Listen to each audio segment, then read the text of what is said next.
is an extract from my novel, The Autodidacts. Start, repeat, 1982. You couldn't expect him to go. You couldn't expect him to go. Not really. Mightn't he though? Would he be there? He'd never got on with her father. How could he? Not from the very first moment he stood at the door. The only boy in the congregation with a motorcycle. A moped really. Metallic blue with a small engine that sounded like a hornet's nest on fire. Father answered the door.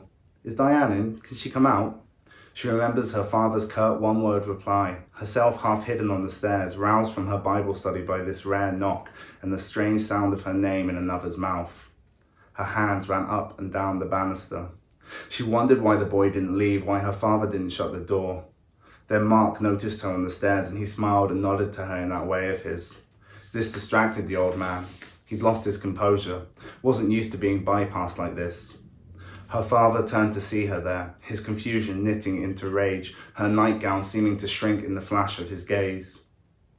Diane was ashamed, pulled the bottom of the gown down around her knees, her face turning a collusive, guilt-ridden red as she tried to hide her body from his sight.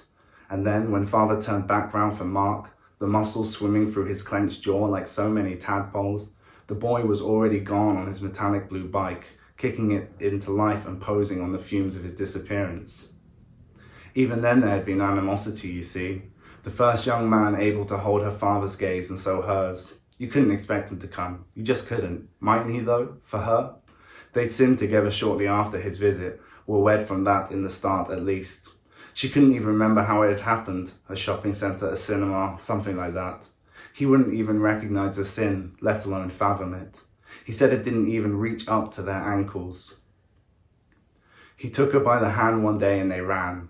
That's how she thought of it. Each road they took flowered into concrete. Cities. What could they do in a city? Dirty and cramped with a baby in her belly, Diane felt like a piece of pollen attached to the soundless, stamen-like trumpets of tenements and offices.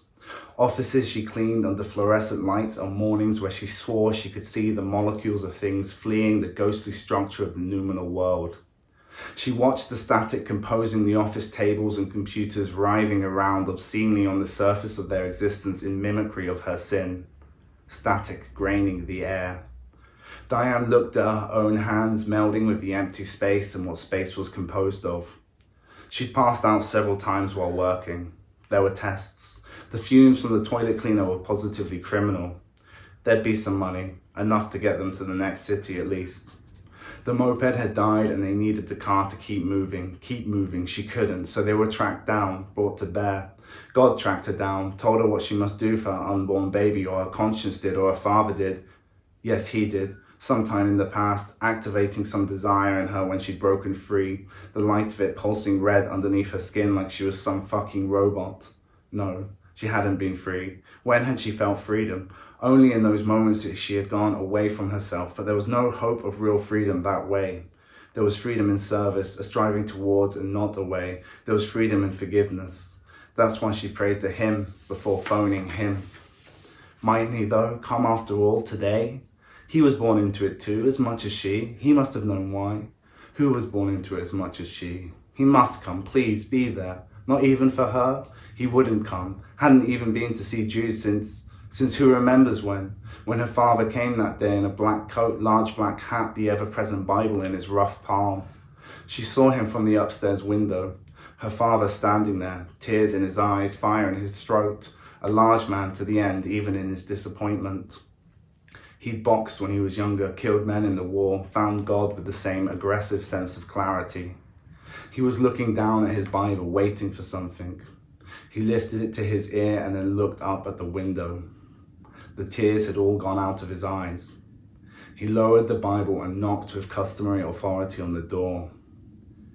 In a car on the way to the registry offices, the baby pounded away inside her while Mark remained as silent as the grave. They were out of earshot only as they exited the car. He leaned in as close to her as he dared. You've given us away, he said. I've delivered you, she said.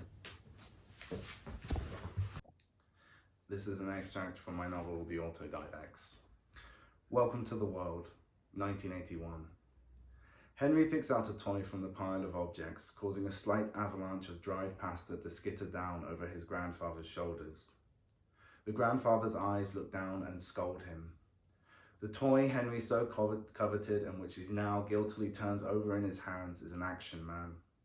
There is a button on the back of the Action Man's head that moves the toy's eyes left and right.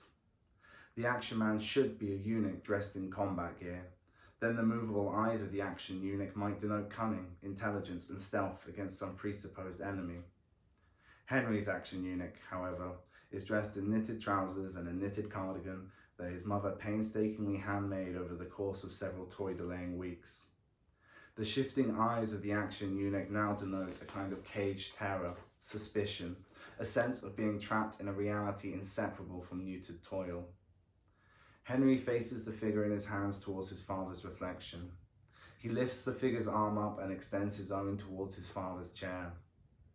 The toy's hands will cast to bear a plastic sub-automatic machine gun and not the ambiguous questions of a child. The grandfather takes the toy away from him. He tells Henry, "You are no part of this world." The grandfather places a hand around the back of Henry's neck. The grandfather's calloused hands are imparting a lesson to the soft muscle of Henry's neck.